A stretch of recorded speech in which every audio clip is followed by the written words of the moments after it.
Hello, and welcome to episode 223 of The Modern Manager. I'm your host, Mamie Canfor-Stewart. Today's guest is Brian Rolnick-Fox. Brian is the founder, CEO, and chief evangelist of Nimble learning strategies. Brian has been using improvisation as a channel for individual growth, group development, and organizational success since 1999. He has delivered communication and leadership programs for a diverse set of organizations, from Fortune 100 companies to educational institutions, some of which include Citibank, Goodyear, Dartmouth College, and Harvard Business School. Brian and I talk about what we can learn from the field of comedic improv to help us be better communicators. We get into specific behaviors, mindsets, principles, and tactics that can help us connect and collaborate better. Plus, we have a lot of fun. Now here's the conversation. Thank you so much for joining me today, Brian. I'm really excited to talk with you because you are not only an expert in this field and what we're going to talk about, but you are also a really close friend and kind of an in-law of an in-law in our family dynamics. So, you and I have had, exactly. Yeah, we've had so many conversations over the years, and I'm excited to get to share this one with my whole audience. Awesome. Looking forward to it myself. All right. So we are going to talk about communication skills and specifically kind of how we can use improv and the skills that you have a background in to help ourselves be better communicators and collaborate more effectively with our teams. So why don't you start by just laying out what are some of the challenges and the struggles that you have seen people have, especially managers, when it comes to communication and collaboration? And then we'll get into how improv can help address those. Yes, happy to do so. So one of my recent clients has a real estate property management company, and I think they're sort of emblematic of a lot of what not all, but a lot of what I hear. And not surprisingly, it's around lack of effective communication, especially across departments, right? So people from one manager has to talk to another manager, or one colleague has to talk to another colleague. So some of that's happening. And that's partly because people are speaking different languages, right? So the marketing department doesn't know how to talk to the engineers because they literally think and speak differently, right? And so that can be across different industries. And I've had that in automotive industries, pharmaceutical companies, that's across industries that can be an issue. And I think for managers, I think another thing that I hear is that sometimes they themselves get so wrapped up in what they're trying to achieve that they forget to be human. And they're not trying to be jerks necessarily, although I'm sure there are jerks out there, but they're not necessarily trying to be jerks. They're just so focused on the goal or what they're trying to get done that they forget their empathy, they forget humanity, they forget their own personality. Even myself, I'm guilty of it. Just as a quick example, many, many years ago, I was working on a project. This is before, way before the pandemic, and before we were even really using Zoom. It was mostly over phone calls. I was working with colleagues in Australia, and I just figured okay, we're on the call for business reasons. Let's get at it. Let's get things done. And so that's just how I approached it. And we did really well, and the project was good, great. And then fast forward a year later, we're all at the company retreat, and I was first time meeting them in person, and we're hanging out, we're having a good time, and I can't do a really good Australian accent, but if I could, it'd be like, "Hi, Brian, we thought you were a bit of a wanker, but now we realize you're a good guy." They didn't see that side of me. They didn't see my human side because I was so focusing on getting things done. And the conversation that happened is yeah, it was a good project, but imagine how much more we could have done had we got to know each other, right? So I think that is a problem that we all have to constantly be thoughtful about. How will we bring enough of our human side to this thing called work? Oh my gosh. And it's especially hard when you're trying to do that over Zoom, right? It's harder to communicate. It's harder to notice when people aren't tracking or following along when you're speaking those different languages that you started with. And it's harder to just have that human connection. So Absolutely. What do we do about it? Oh, wise Brian. Oh, let me pontificate. And just before I get into how do we solve it, I think we also need to be thoughtful about, we don't really realize, or maybe we even know it, but we don't really think about it enough about how much it really impacts everything in the work that we do. It impacts productivity, employee engagement, attrition, problem solving, innovation, revenue, obviously. So we think it's just this quote unquote soft skill, right? But I think the soft skills are actually some of the harder skills to learn.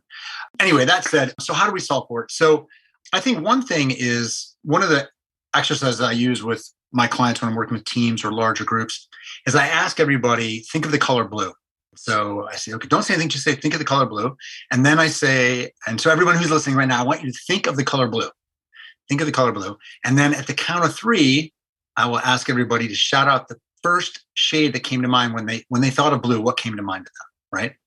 And so then everybody will yell out, and it's always a variety of shades of blue. It's aqua and navy and you name it, Facebook blue, Twitter blue, whatever. And so my point in that exercise is that we are all individuals. So we're all taking in and putting out information into the world in different ways because we are individuals. And we forget that we're in communication about whether it's a challenge or whether it's a goal that we're trying to move towards. We are all calling that goal or that challenge, quote unquote, blue. But because I'm in marketing, right, I'm seeing it as navy blue. But I'm in engineering, so I see it as, periwinkle. I don't know, whatever shade, right? So they're all talking about the same. They think they're talking about the same blue, but they're really not because they see things differently. And so I think part of what I would offer to people is to pause and say, like, what shade is your blue? Like, just ask that question and have that as sort of a quick signal, a quick shorthand for people to say, hey, we're talking about this thing, but how are you seeing it? How might you be seeing it differently than me? And also to offer to yourself, hey, we're from marketing, so we see it like this, X, Y, Z. Oh, that allows the engineering people to go, oh, well, we see it 1, 2, 3. Oh, okay, great. Now where can we figure out where the Venn diagram matches together so we can solve the problem or whatever it may be? So that's sort of how I would begin to address that from that perspective. I'm happy talking more about the improv, but I'll pause there and see what your thoughts are about what I said so far. Yeah, I love this because it gets to, I think, kind of two key things that we tend to run past. And the first is specificity and making sure that we are actually taking the time to describe and define upfront what we mean when we say something and what success looks like when we write a goal, what measures we're going to be using to determine if we were successful or whatever it might be. I think it's easy for us to kind of just use some generic language and be like, yep, we got it, but not take that time to drill down. And it really shows the importance of accurate language. I'm so glad you said specificity because we'll get to the bigger ideas about improv in a minute. But one of the sort of more tactical things about improv is to be specific. If you and I are in a scene together, Mamie, right? And I say, look at that. Well, you don't know what that is. Is it a bird? Is it Superman? Is it a penny on the ground? Like, right? So I have to say, look at that coin on the ground. Look at that lottery ticket. I have to be very specific. So I'm offering something to my partner. That's part of one of the accents in improv is to be specific and offer something to your partner. And I think you're nailing that on the head. And that's part of what you're already talking about as well. It's great. Yeah, I'm so curious if you took your blue exercise and you said, okay, name a shade of blue. Now, everyone think of a shade of dark blue, right? Just giving that extra layer. Would that interesting start bringing people together? Would more people then say navy?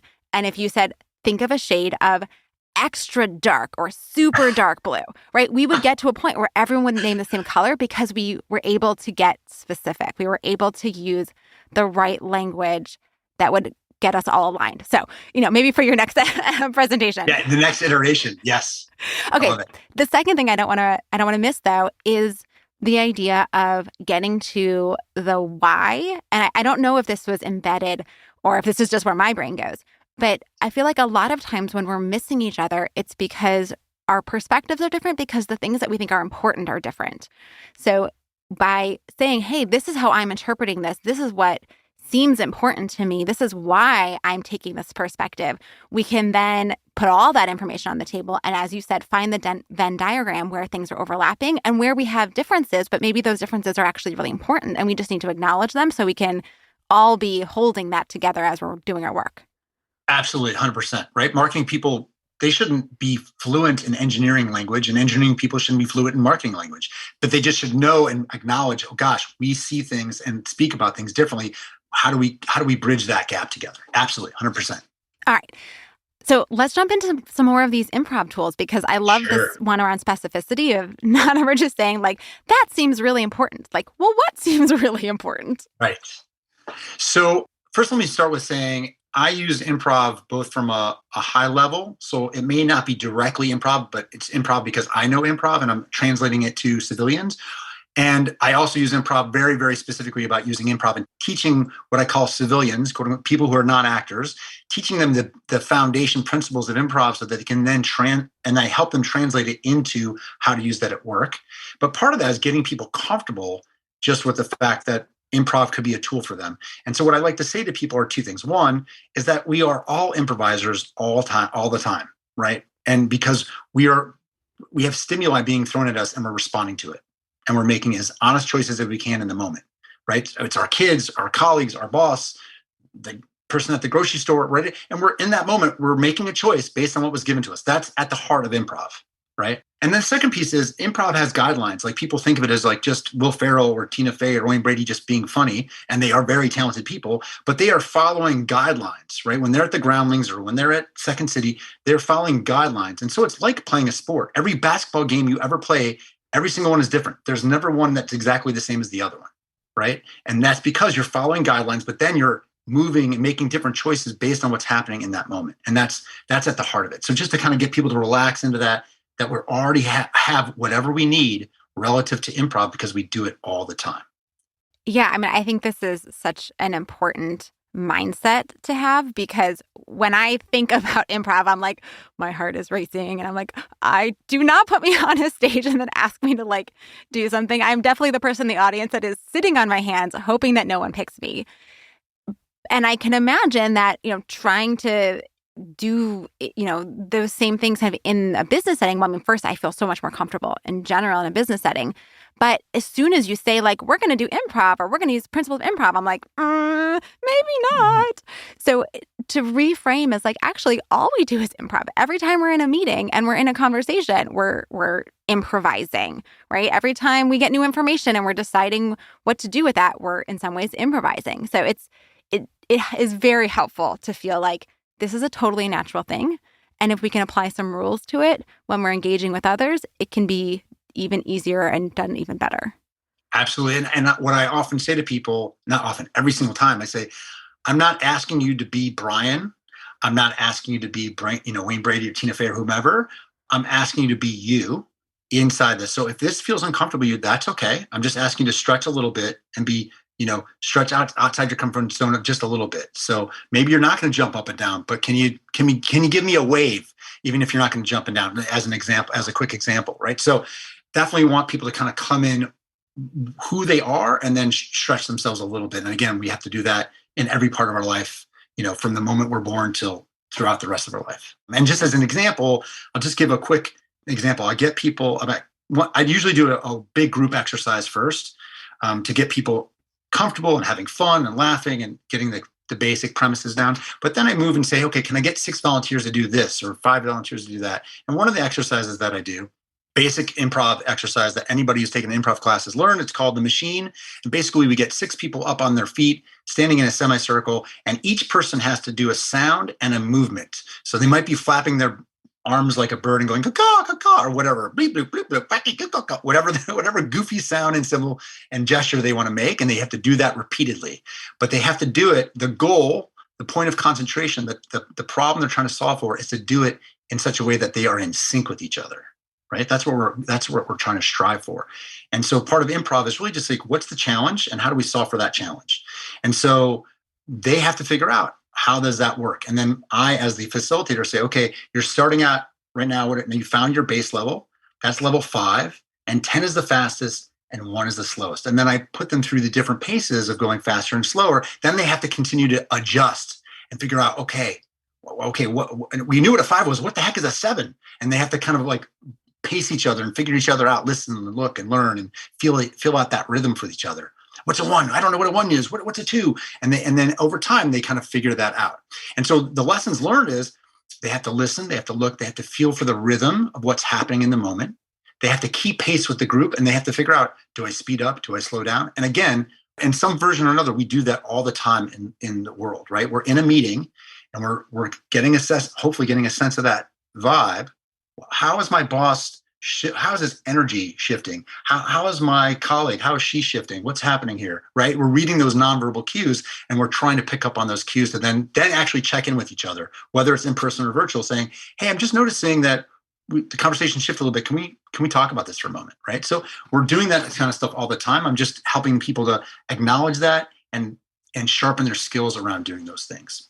I love this. And I'm imagining, one, I would never be the person to volunteer. But two, I think this is such a great example of getting people to kind of work together and use our senses, which I think sometimes we subconsciously are doing, but not kind of proactively doing.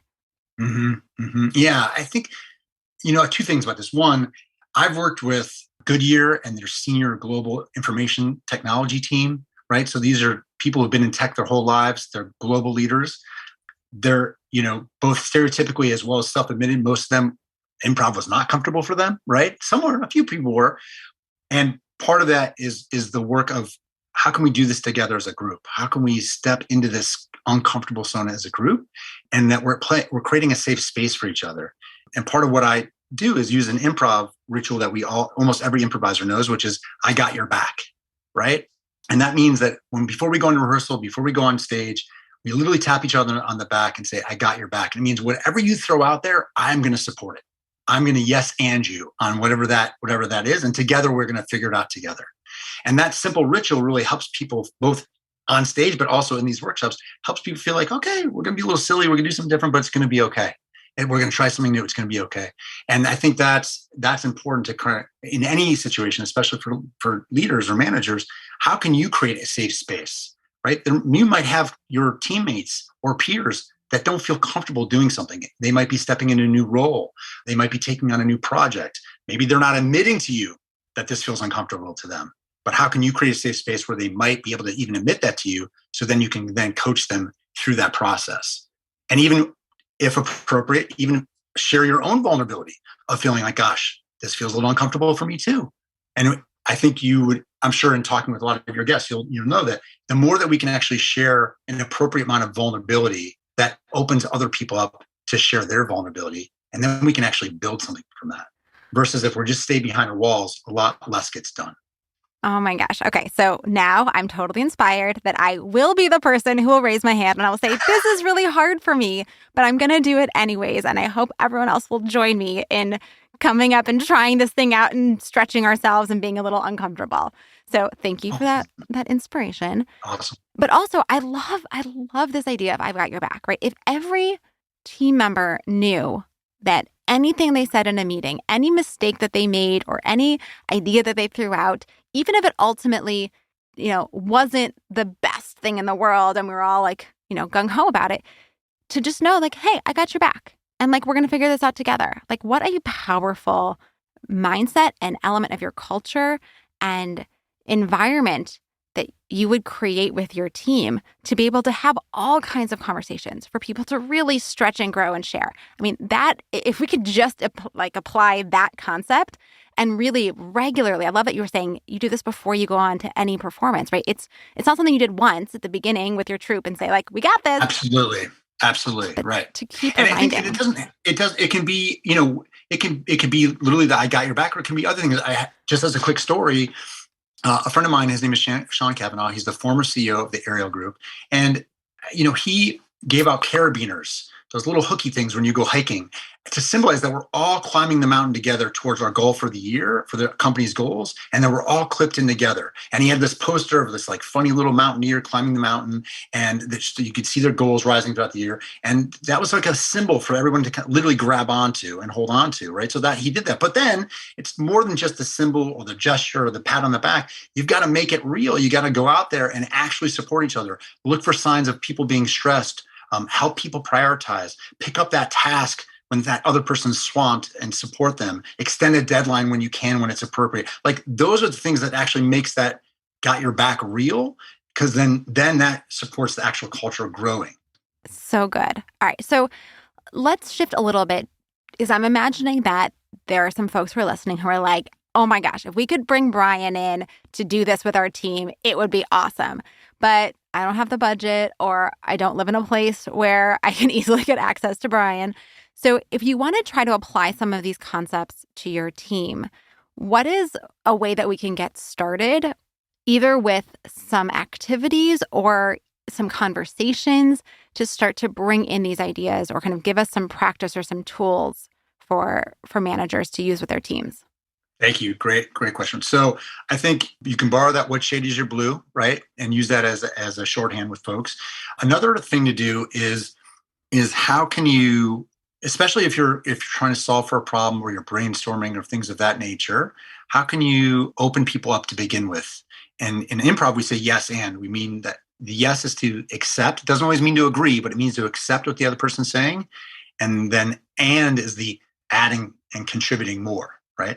And so one way to do that is something called word ball. You get a small little soft ball, kid's toy, and you toss it around the table and you just do free association. So one person starts and picks out a word, vacation, or the color blue, or Ethiopia, whatever. It doesn't matter, whatever word. And then you just free associate. You toss the ball to somebody else, and what they say the first word that comes to their mind. It may be inspired by what they said. It may be a chess move, and they're jumping one or two steps ahead. It may be a random thought. Doesn't matter. It's just free association, and you do that. And in doing that, it builds the muscles of being open to trusting yourself, that I'm just going to say something and it's going to land, and B, that we're going to make connections. And the human mind is a pattern making machine. We make patterns all the time. That's what psychology tells us. And so almost every single time I do it, they will create some sort of pattern, and we will get from Ethiopia all the way to back to Zimbabwe, simply because, and we never even left the continent of Africa, simply because we talked about vacations and gardening and playgrounds. And somehow we got back to the continent of Africa, right? Because human beings want to make those patterns. And then that will help you to feel connected to yourself, feel connected to your team, open yourself up to creativity, problem solving, forming patterns. So that's just one simple way, just in 5 minutes at the beginning of a meeting, to make people feel a little bit more open and free, and no judgment. And practicing no judgment, practicing not judging yourself, practicing not judging others.